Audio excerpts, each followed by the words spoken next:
Hey, welcome to the Social Media for Real Estate Agents podcast, where we find rock stars in social media and we get them to show us realtors how we can use social media to increase our business. I'm Colin Nathan Aleem, licensed real estate agent in Pennsylvania, New Jersey, and Delaware. And my guest today is Paul Lykins. Now, Paul was ranked 49th of 50 on Property Spark's top 50 real estate agents on YouTube. And this guy is coming from Palm Beach, Florida. Paul has over 1,000 subscribers on Instagram, and his YouTube has close to 4,000 subscribers. So we want to welcome Paul to the podcast, man. How are you, Paul? I'm good, man. Thanks for having me. Happy Tuesday. Yes, we almost there. I'm actually looking to go to New York tomorrow. So nice. We'll see, man. But brought you on this podcast because I see you doing big things in social media, man. But before we kind of unpack that, man, how did you get to become a real estate agent? Sure. So I'm going into my 10th year. Way back in like 2002, I've been in sales my whole life, and I've been in Florida for about 30 years, originally from Texas. So I was in sales, and I back in 2002, I saw people doing real estate, and I thought, let's go for it. So back then I went to school, I took my test, and you had to go to Miami, and they didn't have it on like a computer. So it was like an old book. You did as like paper, right? Going back like that. And I failed miserably. I was like, okay, this is not for me. So I just gave up and I stuck doing what I was doing, which was selling telecom. But around 2011, it started bugging me again. And I said, okay, I think you can do this. Let's go. So I went back to school. I called a broker. I was like, hey, I'm thinking about, funny enough, I was trying to sell her telecom equipment. She goes, I'm not interested, but I said, well, I thought about getting in real estate. And she goes, well, get your license, and when you have it, give me a call. I'm real busy though. I got to go. So I remember her saying that. So I went to school and took the test, right? Studied, went, passed the exam. Was like, wow, I got a real estate license. And I called her up, and it was right around the holidays. I said, hey, I got that license, and she was like, oh, I remember you. And she goes, well, come on in and talk. And so 2012, right around there, I went into real estate. I got into it, and it's wide-eyed, and all right, man, I'm going to conquer the world and go into it. And then real estate slapped me in the face and said, this is a business, you got to work. Right. So that's how I got into it. I went part-time for a very short, like 6 months. I did part-time, quickly realized that that's not how to do it. People were like, no, I need you now, not when you get off work. I jumped in, head first, feet first, however you want to say it, and went full steam ahead, man. Just went at it and started doing what you had to do. Right. Now, 2012 is kind of when we were still kind of in the recession during that time, but we were kind of coming. I mean, that's when things were really, really cheap. I guess, Right. How did that affect you getting into the market when everything, there's like a war zone? Yeah. So first thing I got my feet wet with, which a lot of agents do, is like rentals. It's down here in our part of, I know it's not the same everywhere, but down here you actually earn a commission on rentals, helping people rent a property or help them lease a property, and you get paid a commission. So I did a lot of rentals at first, but my first few transactions, as a matter of fact, my very first transaction was a short sale. The customer's house, just like the house needed work, and they were behind on their payments and all that stuff. And so we did the short sale, and those were like, I learned a lot from my broker. Dealing with the banks, and those were a nightmare. Trying to deal with that, and the hardship letter, and was it an approved short sale, and did the bank approve the number? All that stuff taught me a whole lot back then. But the first couple deals were like short sales, and I didn't really do too much with foreclosures. I never really have. It wasn't my thing, and there's a whole different market. But did quite a few of the short sales, and then trying to find people to find properties out there. I mean, those days, you weren't kidding. I went into a lot of properties where like they were just gross. And you walked in, man, it's like, well, let's go look at this property. And you open the door, and it's like, oh God, it's like old. So it was definitely a different time, but prices were cheap. Now, how far are you from Miami? Miami is about 70 miles. So I'm in what's called Palm Beach County. And Palm Beach County has cities like West Palm Beach. People probably know Boca Raton, very famous. Even Delray Beach for a lot of people on the East Coast. It's a very trendy place. Jupiter, Florida. All those places are like in Palm Beach County. It's a pretty big county. And then Miami is roughly 70 miles south, I think. So It's on a good day, you can get there in about an hour, but traffic's getting bad. Once you get down south down there, man, it's a whole different world of traffic. So it's definitely a drive. Are you close to Fort Lauderdale? We're north of Fort Lauderdale. So if you look on the map on the East Coast and you think about Fort Lauderdale, so Fort Lauderdale's down below, and then you go up a few different cities, and then there's Okay. Boca, which is Palm Beach County, and then you keep going up in West Palm Beach and like the island of Palm Beach Right. that people may know, where all the famous people live. That's like right on the over on the water across the Intracoastal, and West Palm Beach is just on the opposite side of that. I was just there this summer, and I Oh, went okay. through. Yeah, I went through a couple open houses, and because the price point down there is a lot more expensive than the price point here. It can be, So yeah. Yeah. so just going in, I went to Clark Gables. Is it called Clark Gables? Coral Gables. Coral Gables is beautiful. So you're down there in that Miami, that historic, beautiful homes, Mediterranean. Coral Gables is like world class. If I lived down there, I would absolutely love to be selling down there. It's definitely a different area. And it's a little expensive in Miami too. I mean, a lot of people are like, wow, it's just so expensive to live there. It's got super crowded. It's a very international city. So many people from all over the world, South America, obviously places like Russia and Eastern Europe, and just everybody comes to Miami. It's that city. And of course, everyone thinks South Beach, but it really goes beyond that. It's a pretty cool place. It's really interesting, but it is far. So for me to be working there would be like, it's an hour and a half drive. And, Okay. I try to stay focused in what I know. Right. And I'll refer that to a good agent down in the Miami area. Right. I just want to mention for the record, I'm a huge Hurricanes fan. But I digress. But I digress. Let's get into your business now. What does your business look like today? Is it expires, or you doing open houses, or what's really hot in your business today? Just recently this month, I've got a listing I'm getting today from yesterday. I have a listing going live on Friday. I had another appointment last week with a condo up in West Palm Beach. And funny enough, he's a Keller Williams agent from Jersey. And he found me because of my YouTube channel, which I know you want to get into. The power of social media. Like, he saw me as an expert because I did a video about moving to West Palm Beach. And I talked about the restaurants and the places coming here, and how Goldman Sachs leased up 350 seats, and this whole Wall Street to the South thing I did a video on. So it's kind of cool that this guy saw me and goes, wow, this guy knows West Palm Beach. I would like him to possibly sell my condo. He had a few interviews, so I'm hoping I get that one. But still, I had the opportunity. So business is working with a lot of buyers. I am starting to get some sellers. Obviously, I'm doing an open house with this property coming up this weekend, and I still do a little bit of circle prospecting. I've got some software that I'll reach out to clients, especially neighborhoods, and I'm even going to go as far as once this one goes under contracts this weekend. I know it will. It's a beautiful house. It's a hot neighborhood. That go door to door and maybe just say, hey man, I just sold this property, went under contract like this quick, and I did professional videos, a video of it, and all the stuff that you want an agent to do. Let me know if you want to sell. They're so alien to us up here because going door to door might be a little dangerous in Philadelphia. But I digress.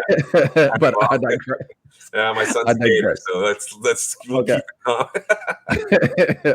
You got to be careful where you're knocking. That's true, man. Right. I knock and I step back a good distance. I don't do as much door knocking as I used to, but this is a pretty gated community, and still people don't want it. But you knock and just, hey, I got this house under contract. Who isn't interested in? Wow, well, how much did it go for? It's like, well, I can't exactly tell you, but here's where we had it priced, and it was above that. Right. So it gets people's interest. But that's a little bit of what my business is. I'm a solo agent. I have a transaction coordinator, so I'm not part of a team yet. I'm a little older. I'm 56, so I don't know that I really want to do a whole team at this point in my life. But maybe at some point I might bring on a buyer's agent. Gotcha. Cool, man. Now we're going to jump into social media.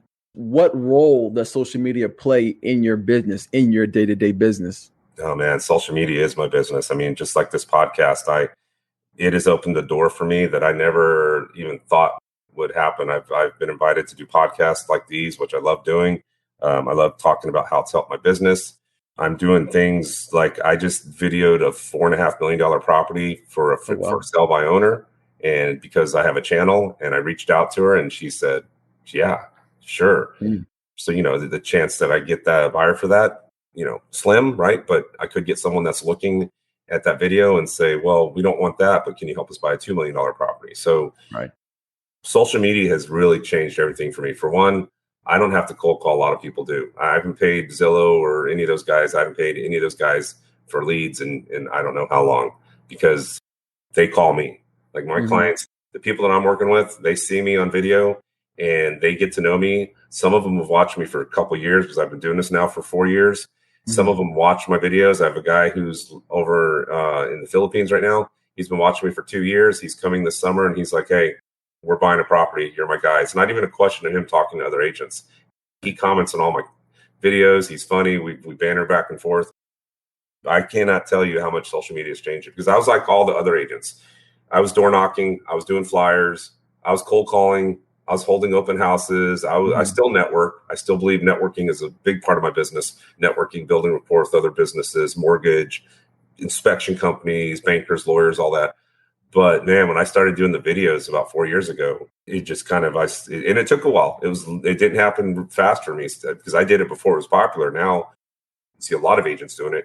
So it took a while to take off. But when it did, and you get the calls from people and they're like, hey, so I saw your video and, we have a budget of like about 1.2 million.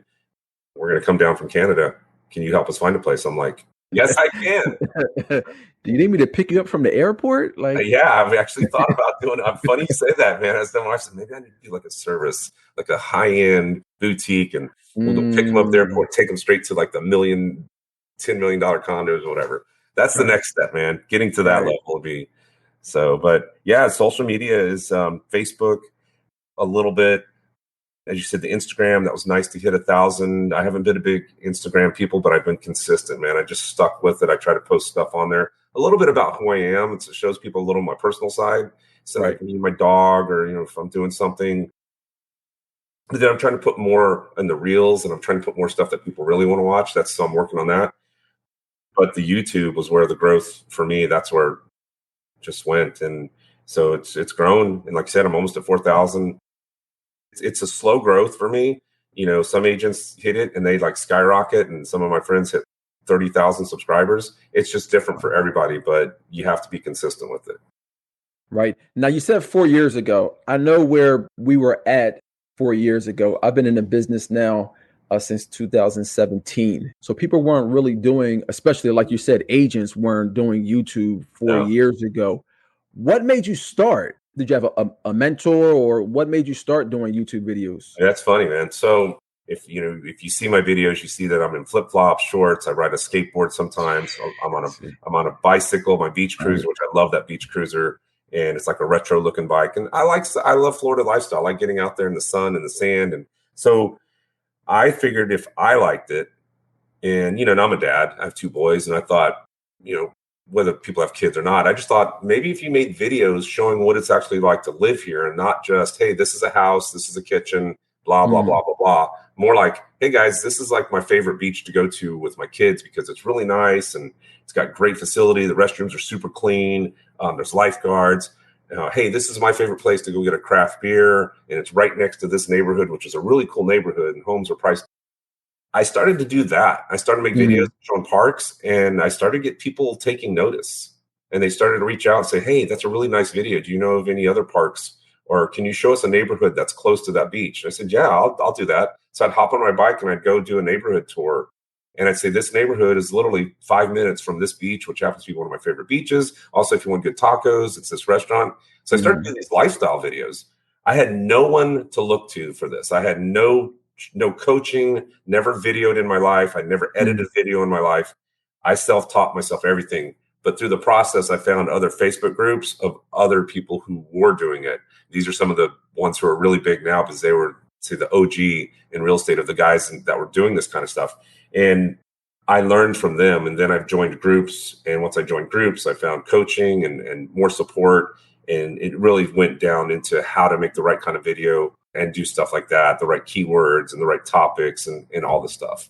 It took a while, but then I also enjoyed it. I was like, well, this is cool. I can make a video and they'll call me. I don't have to pick up the phone and make 15 phone calls and be told to, for calling them and stuff. And just started working. It's ebbs and flows, man. Sometimes it's slow. And then like just other times it's like 3 calls in a day. It's just crazy how they find you. Right. Now, because what happened, the natural progression is, like you said, people will start out with a phone and an idea, and they'll start shooting But at some point in time, they start treating it like a business. And to get to 4,000 subscribers, you have to be treating this like a business. So I guess what type of resources have you got your hands on as far as technical things? Or let me rephrase, what type of tools do you use Right. as far as in your social media? Yeah, you hit the nail on the head when you said treat it like a business. So when I first started, I would do a video, then I'd go about doing my job, right? I got to go show some properties. Got to just okay, a little bit of free time. Let's go do a video. Was getting no traction.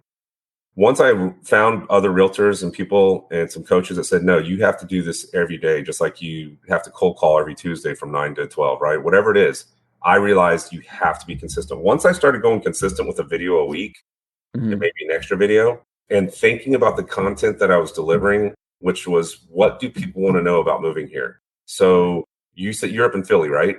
Right. Okay. So give me a neighborhood in Philly. Northern Liberties. Northern Liberties. Okay. Cost of living in Northern Liberties. Pros and cons of Northern Liberties.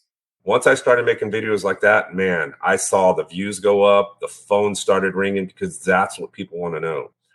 They don't search 123 Main Street. They don't know your listing. They really don't. Unless it's like a super uber mansion and there's some agents out there that focus on that, or you're like Ryan Serhant and you're famous and you're showing a $50 million part. But the average person's not going to know your listing, right? So, but they will want to know about your city. So once I started focusing on the cost of living in this city, pros and cons of this city, bike tour of this city, and I would show the downtown stuff. That's when that kind of stuff started working. As far as the tools, I started out like everybody with a cell phone, but it didn't have it had no stability back then. So it was shaky, and I had a selfie stick, and those videos are like just garbage. But I still leave them on there. Because I want people to see where I came from. And then I just kind of developed over time. I got better. I grabbed a GoPro and then a DJI camera, and they have built-in stability, so you could almost like be in an earthquake, and you can't tell. It's just real steady. And then I've eventually got myself a Canon, a nice professional camera with an M50, and it's an entry level, but it works and it does great, and it does some things that it blurs out the background when it's looking at you, because my videos are sort of talking head, like when I'm vlogging, so it sort of blurs the background out naturally. So I kind of work with that equipment to get a little better, because the quality of the videos, you want good audio and you do want a good video. Like, you can do these videos and it can be stinky and people won't watch them, but you want to keep them entertained. So you do have to add a little bit of flair to it and make the video look good. So over the process, and I'm still learning, there's things I'm learning now. I used to have an intro. I had this intro that was like a 10-second intro, and it would be like, hey guys, I'm Paul Lykins, and today we're going to talk about my favorite 3 condo buildings. And then it'd go into a 10-minute intro with a montage of some cool pictures and me skateboarding and beautiful drone. I cut that out because those 10 seconds, all the people were clicking off and going to another YouTube video. Right. They don't care. They don't care about me. They want the material that I'm bringing to the table. So that's kind of how it went and how the channels developed and how I learned. And then, I've taken some classes and stuff to get better at it, like editing and stuff like that. And I was going to ask you that because looking at your YouTube video, I thought it was professionally done. So I was going to ask you if you had a production team or if you had anybody, with you shooting it. Just one video, the $4.5 million video, was the first time I hired a production crew. I had some guys, because it was such a big house. I wanted to walk and feel comfortable. So walking through that, I had them. Plus they have the drone license, because I don't have a drone license. I'm working on getting my drone license, because I want to show the beautiful water in some of my videos. Like, hey, this is the beach and it's beautiful. But no, I just learned myself, man. The thing that's neat about YouTube for me is I found something that I'm passionate about. So there's a little bit of an artistic side to it. So like a lot of people like, Paul, why don't you just have someone else do all the editing? Even the video I liked that the guys edited, I probably would have done a few things different, but it was really good and they did a good job. But I know my touch on it. So I enjoy music a lot. I'm an old drummer. So I like finding a really cool, I like lo-fi and I like some really cool beats. So I'll find the right song and go, okay, that's the song that's going to go really good with this part of the video. And so I put that into it. And it's funny because I've had people make comments and they go, how old are you, man? I said, I'm in my 50s. They go, yeah, your choice of music's pretty fly. And I'm like, okay, thanks. It says I'm a drummer. So I love music. So I like, because music helps tell a story. And when people are watching it, you want them to enjoy it. So for me, it's a little bit of it's a passion that I enjoy doing it, which makes it that much more easier than, being passionate about making cold calls. Right. And I kind of feel the same way as far as editing, because I do my own editing too. What software do you use for your editing? Yes. So I started off with one that I found way back, and it's hard to get off it because I learned it. It's called Cyberlink is the company. It's called Power Director. Okay. So I know everyone does Adobe. That's like Okay. one of these I days. use Power Director. Yeah. You've Yeah. heard of it? Yeah. I've Yeah. used Yeah. it. You've used it. Yeah. So one of these days I may go to Adobe because it's very cool and it has a lot of neat things, but it's almost like learning a new language. And that scares me because I don't want to fall behind on making my videos because Okay. I'm stuck trying to edit, but who knows? One day I'll mess with it maybe. But now I use Video, and I'll put a link in the description for people who want to use the Video. Big I've one. used a ton of editing software, and this is by far the easiest one that I've kind of seen out there. It's intuitive. Yeah. So I it's heard it's not where you good. have to use a bunch of technicals. Then it costs a pretty penny, but it's web based, so it's not. I can use it from anywhere, and I can also use it on my phone also. That's strong. Yeah. They have that. Mine has like a phone version if I want to use it. But yeah, I kind of learned on this one. So I just stuck with it. And it's only like $85 a year, right? To do the 365. But yeah, I will tell you the editing part of making videos, my wife sat there and watched me for hours doing one video that literally I spent all weekend. Now I can sit down and take the content. I know exactly the steps that I want to do with it and where I want to cut it. And I'm getting better at cutting, like film more. So you have a ton of content and then cut it out, right? Because you can always cut out. Right. And taking those clips that are longer and I'm cutting them shorter, I'm learning how to do a lot of that stuff now. This was probably like a month or two, but since I've been doing this podcast, I've really been learning a lot from people. One of the things that what would happen to me is I would keep trying to get it perfect. So I would do it over and over and over and over and over. And I would keep doing it over, but it was like I was stuck in my own head. Yeah. And then I was talking to one of my mentors, and it was just like, listen, man, you just got to get it out. And yeah, it may not be 100%, but what's going to happen is you're going to stop doing it because it's going to get so mundane and so hard that you're just going to throw the whole thing away. So I've been trying to do things on one or two takes. And yeah, I might stumble here in my words, but hey, I'm human. So people are just going to have to get over it. Right on. And don't ever forget, that's so important for the people watching or listening that, man, be yourself. Like I am who I am. Like the people see me with t-shirts and shorts and they're expecting that. And they're like, yeah, it's Florida. That's Paul. But that's just who I am. I'm more comfortable. I used to wear all the suits and all that. And then I'm like, hey, it's hot in Florida. Why do I need to wear that? It's like 95 degrees and humid. So I'm wearing shorts and that's who I am. And yeah, I'll still show you a $2 million house, but I'm going to be wearing shorts and flip flops. I'm not going to be wearing a suit. So, and then if that's not your thing, then I'm not your agent and I'm comfortable with that. Like I know my tribe. I know the people that want to work with me and I'm okay with that. It's the editing and all the filming and stuff. It takes a while to do it, but you don't have to be perfect. Exactly what you said. It makes you more relatable when you make a mistake and like, oh, he's not a robot. He's not reading, he made a mistake.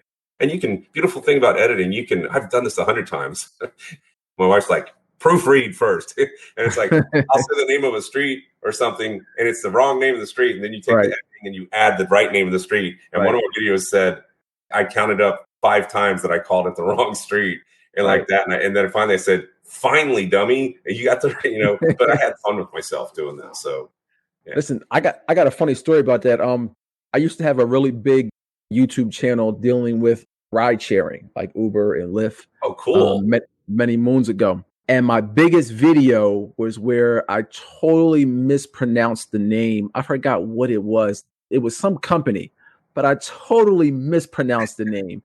And that particular video at that time, this was a couple of years ago, it had well over like 150,000 views. Nice. And it was like, because of that mistake, I mean, so many dummies and all this stuff.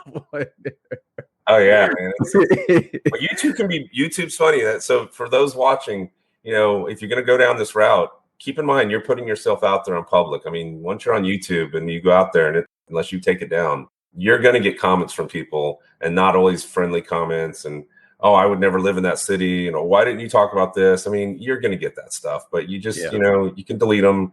You can block some people and you'll get people who come to your defense who actually like you. And that's kind of cool. So like you on here, I do a live stream now and that's fun. You're getting the people who really want to watch you come to your live stream And that's kind of neat because you're really bonding with those people.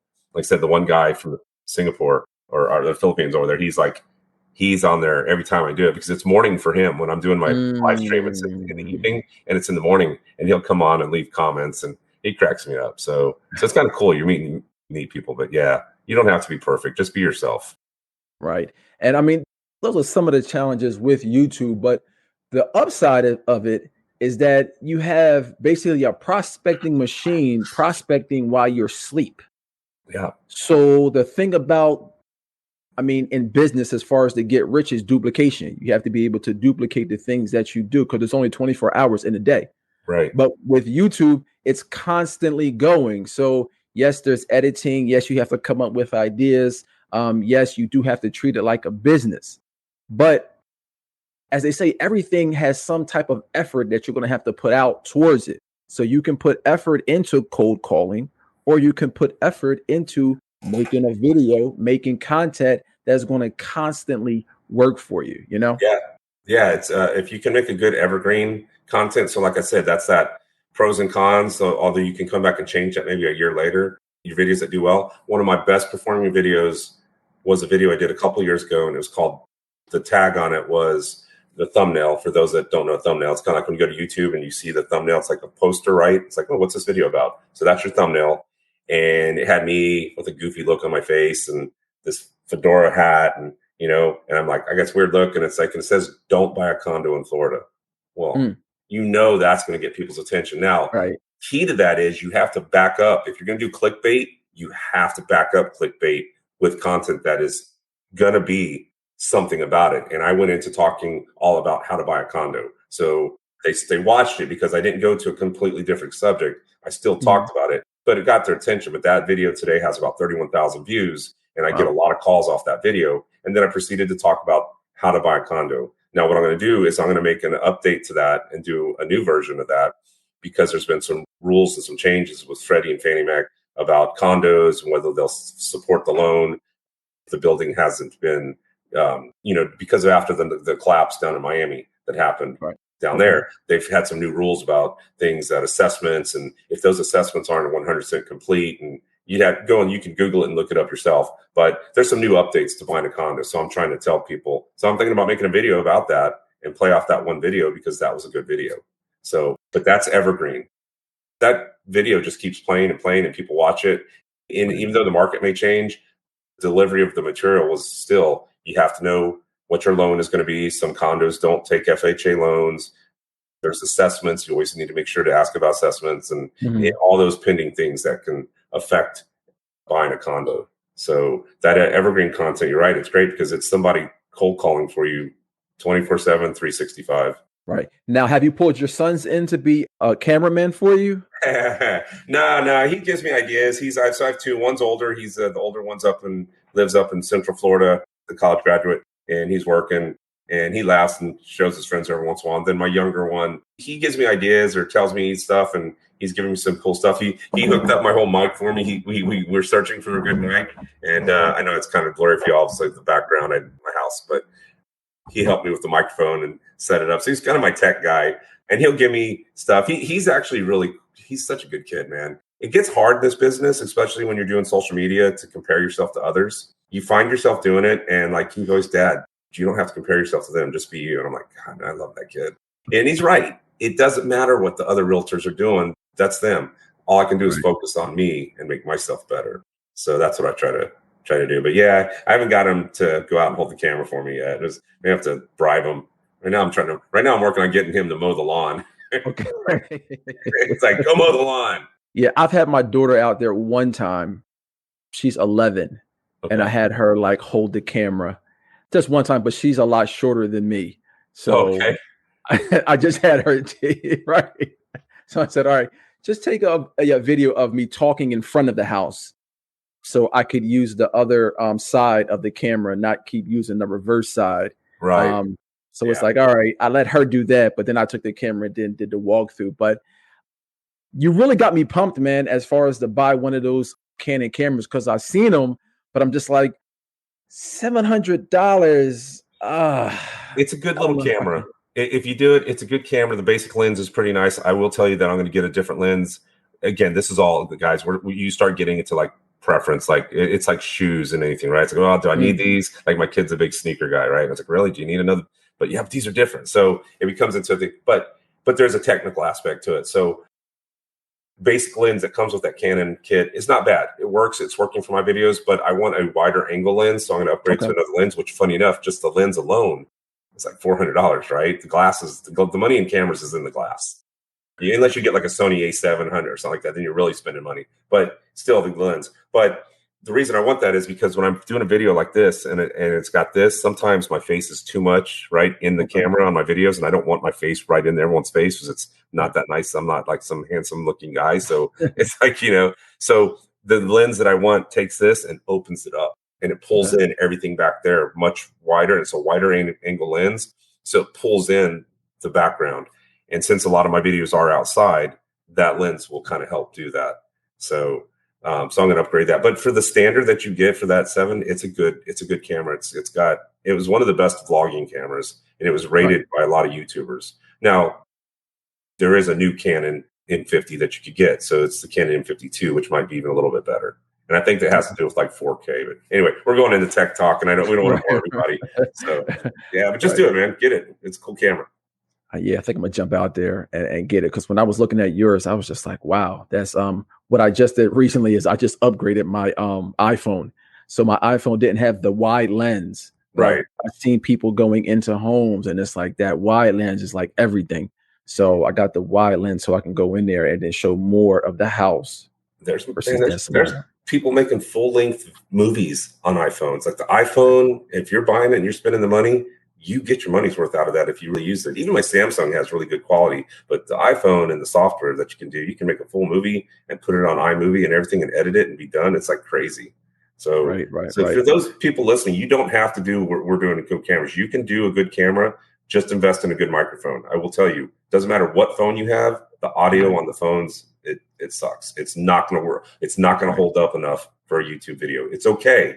But if it's a slightly windy day outside, it's going to sound horrible and people will just dump your video in 2 seconds.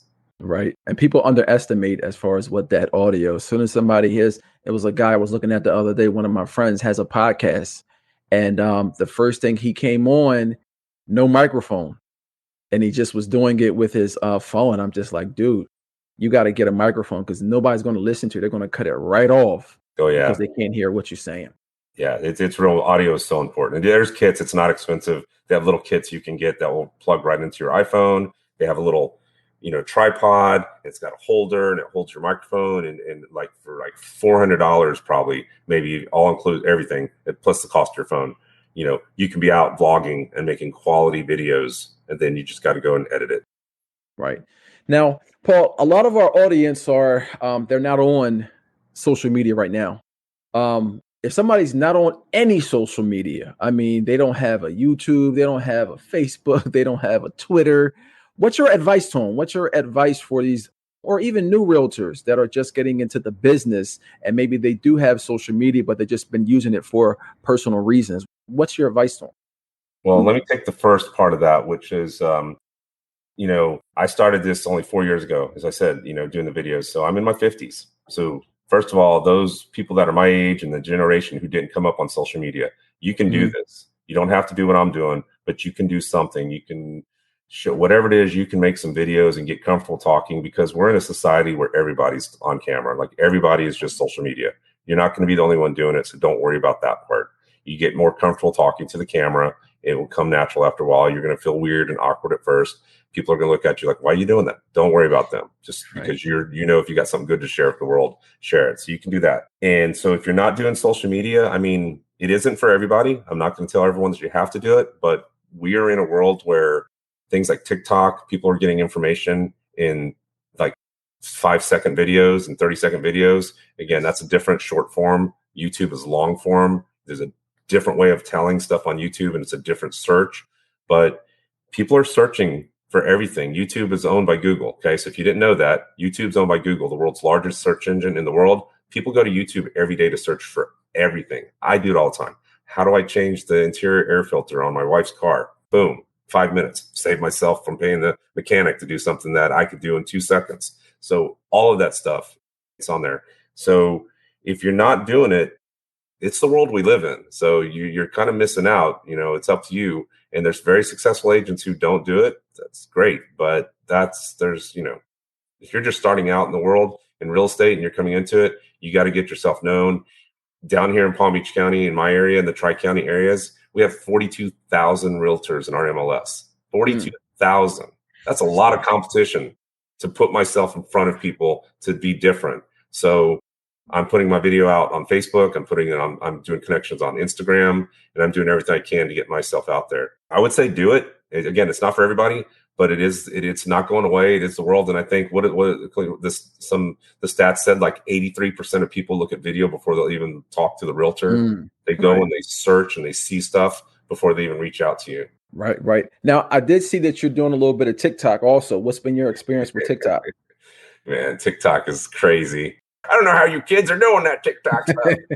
It's like, I'm having a little fun with TikTok. It's almost a little way for me to vent sometimes. I did a video the other day that was, let's just say that as a realtor, when you call another realtor, I understand people, before you say boomer, no one takes phone calls anymore, but everyone takes text messages. And if you can't answer either of those, and I have a question and I have a buyer who wants the question before I'm going to send the offer, and you're not responding to either of those, you're going to see a TikTok that I made, and that's my response to you. Let's just say that. I've seen it. Yeah. So,